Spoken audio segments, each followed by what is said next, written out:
নিজেকে কখনোই অসহায় ভাববেন না। যে রব আমাকে, আপনাকে, প্রত্যেককে সৃষ্টি করেছেন, তিনি তো জানেন আপনি ঠিক কী পরিস্থিতির ভিতর দিয়ে জীবন পার করছেন।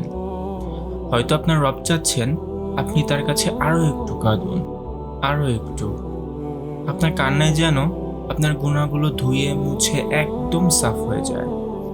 হয়তো তিনি চাচ্ছেন এই কষ্টের মাধ্যমে আপনি তার আরও একটু নিকটবর্তী হন। আপনি যেন তাকে আরও বেশি বেশি স্মরণ করেন। হতে পারে আপনার কান্না ভেজা কণ্ঠটাই আপনার রবের কাছে বেশি প্রিয়।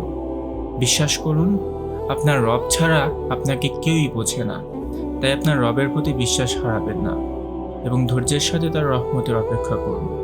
দেখবেন একদিন আপনার রব আপনার চোখের পানিগুলো মুছে দেবেন। وَلَسَوْفَ يُعْطِيكَ رَبُّكَ فَتَرْضَىٰ।